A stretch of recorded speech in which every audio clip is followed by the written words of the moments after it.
May pumunta pala sa atin isang kargadong smash mga bossing, no? At ang sabi ni bossing, nahihirapan daw dumulo yung kanyang smash mga bossing. Nahihirapan nga pala si bossing magtulo ng kanyang motor kaya pumunta na sa shop natin. O nang chinek pala ni bossing check yung carb ni bossing. Kaya test drive nga pala ni bossing check para malaman kung saan ba talaga pwede mag-adjust.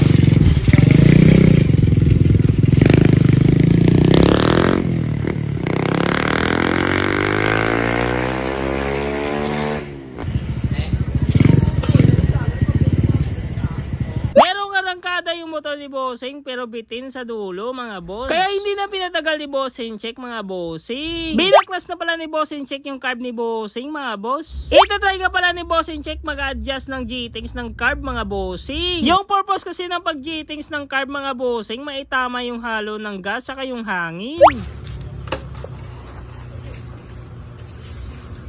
Yup. Matapos pala ma-adjust yung G-Tings ni boss mga bossing, itatry na ni bossing check paanda rin yung motor ni bossing.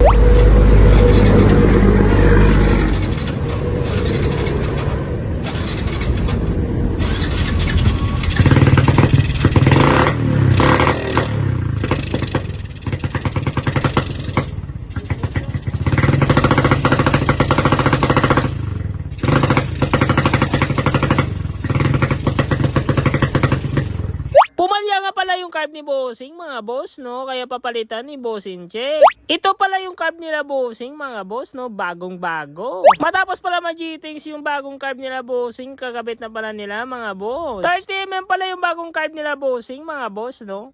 Yung tropa pala ni bossing check yung nagkabit ng carb ni bossing mga boss. Mekaniko din pala yung tropa ni bossing check kaya walang problema mga bossing, no? Matapos pala ilagay yung bagong carb mga bossing, ito na yung resulta.